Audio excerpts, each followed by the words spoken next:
Guys, welcome back to one more vlog. Last వ్లాగ్లో నేను ఊరు వెళ్తున్నానని ప్యాకింగ్ వ్లాగ్ పెట్టాను కదా. సో చాలామంది ఏమన్నారంటే మీరు రాఖీ ఫెస్టివల్కి మీ బ్రదర్ ఇంటికి వెళ్తున్నారా అని. సో యాక్చువల్లీ నిజం ఏంటంటే మాకు అసలు బ్రదర్సే లేరు, మేము ముగ్గురం సిస్టర్స్ అనమాట. సో మాకు ఓన్ బ్రదర్ అంటే ఎవరు లేరు. సో వరలక్ష్మి వ్రతానికి అక్క దగ్గరికి వెళ్తున్నాం అనమాట. అది కూడా పాపతో కార్లో ట్రావెలింగ్ 3 hours జర్నీ ఎలా చేశానో ఈ వ్లాగ్లో చూసేయండి. సో ముందైతే వెనకాల కార్కి మొత్తం నేను ఇక్కడ ట్యాగ్ చేసిన ప్రోడక్ట్ చెక్ చేయండి, అది ఆన్లైన్లో ఆర్డర్ చేసామన్నమాట. సో అదేదో ఎయిర్ మ్యాట్రెస్లా ఉంది. సో దాన్ని ఎయిర్ పెట్టేస్తే ఆ పిల్లో లాగా ఉంది, దాని మీద మేము ఇంకా కంఫర్టర్ వేసేసాం. సో చాలా కంఫర్టబుల్గా మా పాప అయితే పడుకుంది అనమాట. సో ఎందుకంటే తను సరిగ్గా ఉండదు, నడుస్తుంది కదా. సో అంతసేపు కూర్చోవడం కష్టం, అటు ఇటు ఆడుకుంటుంది. అందుకని చెప్పి అది వేసేసి ఇలా బెడ్షీట్ వేసేస్తే హ్యాపీగా బెడ్ లాగా అంచక్క ఆడుకుని పడుకుని పోయింది. ఇంకా వెళ్ళే దారిలో మా అమ్మమ్మ ఊరు ద్వారపుడి అనమాట. సో ఒకసారి అమ్మవారికి దండం పెట్టుకుని, సత్యమ్మ తల్లి అనమాట, సో దండం పెట్టుకుని అక్కడ నుంచి వెళ్దామని చెప్పి వచ్చాము. ఇంకా అలానే ఈషాకి లంచ్ టైం అయింది. సో లంచ్ టైం కదా అని చెప్పి ఇంకా అత్తయ్య వాళ్ళ దగ్గర తన ఫేవరెట్ కర్డ్ రైస్ అనమాట, ఇంకా కర్డ్ రైస్ తినిపించేసి ఒక 1 hour అలా టైం స్పెండ్ చేసి ఇక్కడ నుంచి అయితే స్టార్ట్ అయిపోయాం. సో ఇది మాకు మా ఇంట్లో ఎప్పటి నుంచో ఉన్న సత్యం తల్లి అనమాట. ఇంక దీని వెనకాల కనిపిస్తుంది రాయి చెట్టు, వేప చెట్టు, రెండు కలిపి పెళ్లి చేశారంట అప్పట్లో మా అమ్మమ్మ వాళ్ళు ఉన్నప్పుడు. సో సత్యం తల్లి ఎప్పుడు కూడా ఇలానే ఎండకి వానకి తడుస్తుంటుంది తప్ప ఆవిడకి టెంపుల్స్ లాగా గుడిలా గోపురం లాగా ఉంటే నచ్చదనమాట. సో చాలా పవర్ఫుల్, మా ఇంట్లోనే వెలిసింది కాబట్టి, అంటే మా ఇంట్లోకి వచ్చింది కాబట్టి చాలా చాలా అందరూ గట్టిగా నమ్ముతాం అనమాట. దీనికోసం కంప్లీట్ స్టోరీ కావాలంటే అసలు మా సత్యం తల్లి ఎలా వచ్చింది మా ఇంటికి, మేము ఎలా నిలబెట్టుకున్నాం, సత్యం తల్లి తర్వాత పైడి తల్లి ఎలా వచ్చింది, అదంతా కూడా కంప్లీట్ స్టోరీ సపరేట్గా ఒక వ్లాగ్లో మా మమ్మీని దగ్గర పెట్టుకుని చెప్తానులే. నేను చెప్తే కొన్ని మిస్టేక్స్ ఉండొచ్చు, సో మా అమ్మ వాళ్ళు చెప్తేనే ఇంకా చాలా బాగుంటుంది. ఇంకా మా పాపకి ఉన్న భక్తి మీకు తెలిసిందే కదా, చాలా అపర భక్తురాలని చెప్పాలో ఏం చెప్పాలో తెలియదు.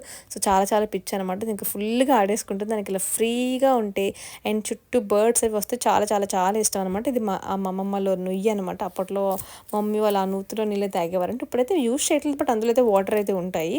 సో ఇంకా మా పాప ఫుల్గా ఆడుకుంది. ఇక్కడికి వస్తే మళ్ళీ ఓల్డ్ మెమరీస్ అనేవి రీకాల్ అవుతున్నాయి. అప్పట్లో పెళ్లి కాకముందు వీక్లీ వన్స్ వెళ్ళిపోయే వాళ్ళం అందరం, పిన్ని వాళ్ళ పిల్లలు మేము అందరం వెళ్ళిపోయి ఫుల్గా టైం స్పెండ్ చేసి శనివారం వెళ్ళిపోయి సండే ఈవినింగ్ మళ్ళీ ఈవినింగ్ ట్రైన్ ఉంటుంది అనమాట.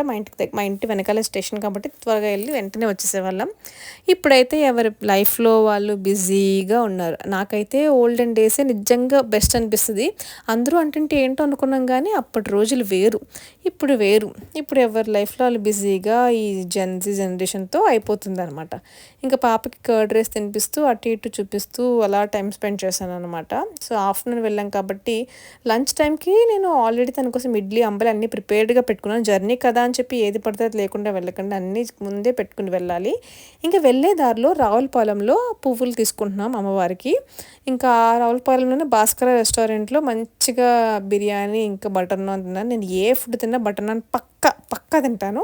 ఇంక ఇంటికి వెళ్ళాక అక్క దానికి దిష్టి అవి తీస్తుంది అనమాట. సో చిన్నపిల్లలు దూరం నుంచి వచ్చినప్పుడు ఖచ్చితంగా ఎన్నెళ్ళు తీస్తారు కదా, సో దిష్టి తీసి పడేసింది. ఇంక ఇది పాప ఆఫ్టర్ 3 months ఇక్కడికి రావడం అనమాట. సో చిన్నప్పుడు అంతా ఇక్కడే ఉంది ఒక 3 months.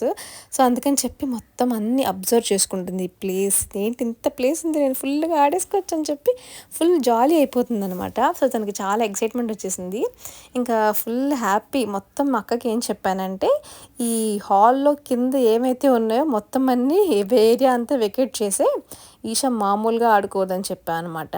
సో ఇంకా అలా జాలీగా ఇక్కడే తన వీడియో కూడా వైరల్ అయింది. మీరు చూసుంటే ఫీలింగ్ సాంగ్స్కి తను ఇచ్చిన రియాక్షన్ వైరల్ అయింది. ఆల్మోస్ట్ 6 million వ్యూస్ అనుకుంటా. అండ్ అలానే మోస్ట్లీ నెగిటివ్ కమెంట్స్, పిల్లలకి ఇవే నేర్పిస్తారా, ఇలాంటి పాటలు చూపిస్తారా, ఇవా మీరు పిల్లలకి నేర్పించేది అని చెప్పి. జనరల్గా చెప్పండి, వాళ్ళు అట్రాక్ట్ అయ్యే ఏజ్. సో మ్యూజిక్ బాగుంటే అట్రాక్ట్ అవుతుంది తప్ప దాని మీనింగ్ అవన్నీ చూపించి ఫీలింగ్స్ అంటే సాంగ్ ఇది ఇది అని మనం ఎక్స్ప్లెయిన్ చేస్తే వాళ్ళకి అర్థమవుతుందా?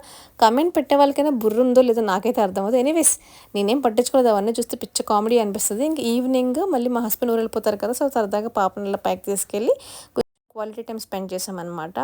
ఇంకా వాళ్ళ డాడీ చుట్టూ తిరిగేస్తుంది, నానా నానా నానా అంటూ తిరుగుతుంది అనమాట. ఇంకా ఫుల్గా బర్డ్స్ కనిపిస్తాయి కదా, ఇంత స్పేషియస్గా ఉంటే దానికి చాలా చాలా చాలా ఇష్టం. సో భలేగా ఆడుకుంటుంది. ఇంకా నైట్ మా కోసం డిన్నర్కు అని చెప్పి అక్క చాలా వండేశారనమాట. మటన్ ఫ్రై, మామిడికాయ చికెన్, ఇంకా మటన్ కర్రీ, వైట్ రైస్, ఇంకా చాలా చాలా రకాలనేది వండేశారనమాట. సో అన్నీ కొంచెం కొంచెం కొంచెం తినేసి చికెన్ ఫ్రై హ్యాపీగా మా డిన్నర్ అండ్ ఇంకా ఈ వ్లాగ్ అయితే ఇలా ఫినిష్ చేస్తున్నాను. ఈ వ్లాగ్ మీకు నచ్చినట్లయితే లైక్, షేర్. ఇంకా నెక్స్ట్ వీడియోలో మా అక్క వ్రతం ఎలా చేసిందో పోస్ట్ చేస్తాను. అంతవరకు బాయ్ బాయ్.